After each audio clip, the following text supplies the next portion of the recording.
আমি বলেছিলাম দুর্নীতিমুক্ত বাংলাদেশ ইনশাআল্লাহ সবাইকে নিয়ে আমরা গড়ব।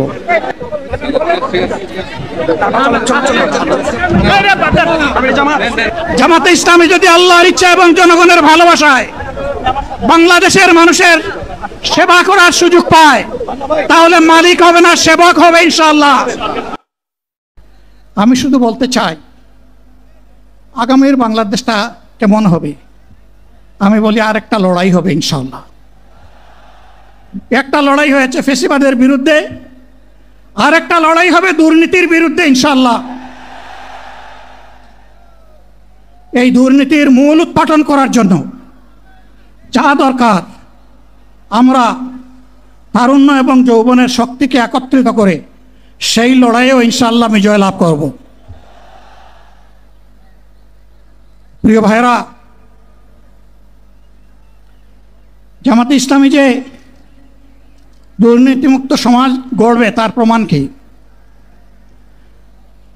তার প্রথম প্রমাণ হচ্ছে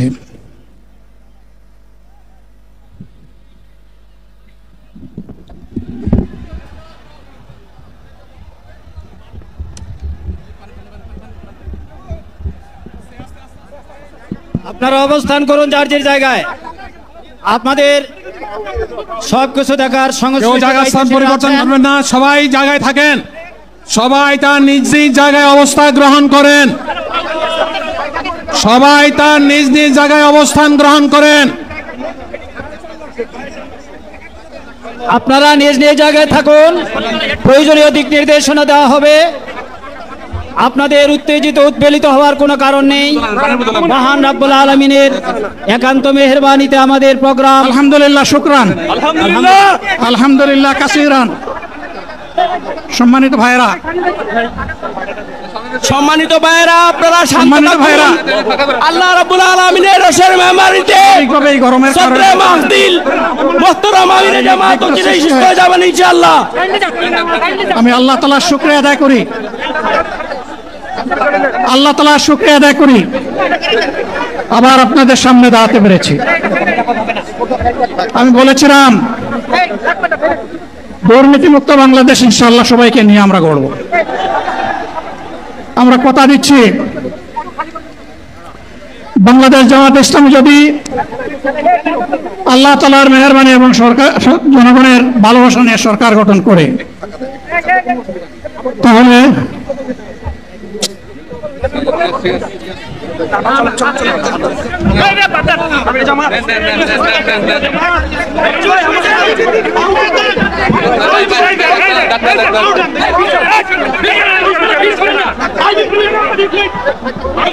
আপনারা নিজ নিজ জায়গায় অবস্থান করুন। আমাদের স্বেচ্ছাসেবকগণ আছেন, সংশ্লিষ্ট বিভাগের দায়িত্বশীল আছেন, তারা প্রয়োজনীয় ব্যবস্থা নেবেন। কারো মাইকের সামনে আসার দরকার নেই।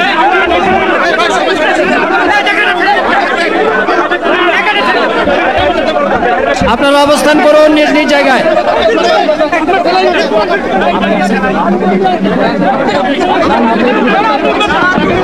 সবাই মেহরবানি করে শান্ত হয়ে বসুন, শান্ত হয়ে বসুন, শান্ত হয়ে বসুন।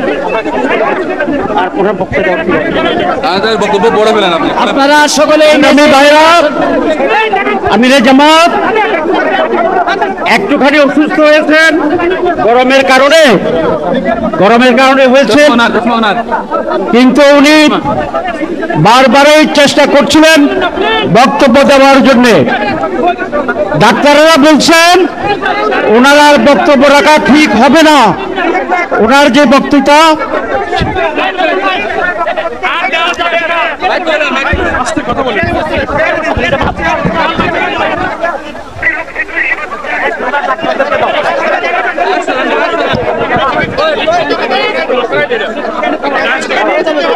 আপনারা নিজ নিজ আসনে উপবেশন করুন। সংগঠনের দায়িত্বশীলগণ প্রয়োজনীয় দিক নির্দেশনা দিবেন। আপনাদেরকে নিজ নিজ জায়গায় অবস্থান করার জন্য অনুরোধ করা হচ্ছে। দেন না এখানে আপনাদের এই ড্রোনগুলো আলহামদুলিল্লাহ, আলহামদুলিল্লাহ। আরে আল্লাহ যত সময় হায়াত দিয়েছেন, আল্লাহ যত সময় হায়াত দিয়েছেন তত সময় মানুষের জন্য লড়াই করবো ইনশাআল্লাহ। এ লড়াই বন্ধ হবে না। বাংলার মানুষের মুক্তি অর্জন হওয়া পর্যন্ত আমাদের লড়াই অব্যাহত থাকবে। বলছিলাম, জামাতে ইসলামী যদি আল্লাহর ইচ্ছা এবং জনগণের ভালোবাসায় বাংলাদেশের মানুষের সেবা করার সুযোগ পায়, তাহলে মালিক হবে না, সেবক হবে ইনশাআল্লাহ।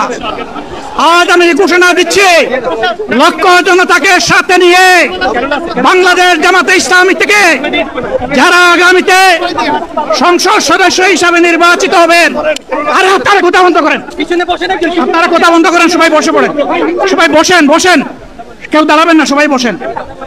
যদি আল্লাহর ইচ্ছায় জনগণের ভালোবাসায় বাংলাদেশ জামাতে ইসলামী থেকে সংসদ সদস্যরা নির্বাচিত হয়ে সরকার গঠন করেন, তাহলে কোনো এমপি, কোনো মন্ত্রী আগামীতে সরকার কিন্তু প্লট গ্রহণ করবে না। কোনো এমপি এবং কোনো মন্ত্রী ট্যাক্সবিহীন কোনো গাড়ি চড়বে না। কোনো এমপি এবং কোনো মন্ত্রী তার নিজের হাতে কোনো টাকা চালাচালি করবে না। কোন এমপি এবং কোন মন্ত্রী যদি তার নির্দিষ্ট কোনো কাজের জন্য বরাদ্দ পেয়ে থাকেন, কাজ শেষ হওয়ার সাথে সাথে বাংলাদেশের 18 কোটি মানুষের কাছে তারা তার প্রতিবেদন তুলে ধরতে বাধ্য হবে। সম্মানিত বন্ধুগণ, চাঁদা আমরা নিব না, দুর্নীতি আমরা করব না, চাঁদা আমরা নিতে দেব না, দুর্নীতি আমরা সহ্য করব না। এই বাংলাদেশটাই আমরা দেখতে চাই। যুবকদেরকে আমরা স্পষ্ট ভাষায় বলতে চাই, বন্ধুগণ, তোমাদের সাথে আমরা আছি। আমি আজকে জামাতের আমির হিসাবে এখানে কথা বলতে আসিনি। আমি এসেছি বাংলাদেশের 18 কোটি মানুষের একজন হয়ে কথা বলতে। আমি শিশুদের বন্ধু, আমি যুবকদের ভাই, আমি বয়স্কদের সহযোদ্ধা, আমার বোনদের আমি ভাই। সুতরাং তাদের মুক্তির জন্যই আমি দায়িত্ব নিয়ে আজকে এখানে দাঁড়িয়েছিলাম। আল্লাহর ইচ্ছা শরীর আমাকে সাময়িকভাবে সহযোগিতা করে নাই, এটাও আল্লাহর ইচ্ছা যে এখন আল্লাহ আমাকে কথা বলার সুযোগ দিচ্ছেন। আমি বলতে চাই, বাংলাদেশের নির্দিষ্ট কোন শ্রেণীর মুক্তির জন্য আমাদের এই লড়াই নয়। রাস্তার একজন পরিচ্ছন্নতা কর্মী, চা বাগানের একজন শ্রমিক, রক্ত পানি করে ঘাম জড়ানো আমার একজন রিক্সা চালক ভাই, মাঠে ময়দানে বাংলাদেশের মানুষের মুখে যারা এক মুঠো ভাত তুলে দিতে চায়, আমার সেই কৃষক বন্ধুটি, আমি তাদের হয়ে আজকে এখানে কথা বলতে এসেছি। আমি কোন অভিজাত শ্রেণীর হয়ে এখানে কথা বলতে আসিনি।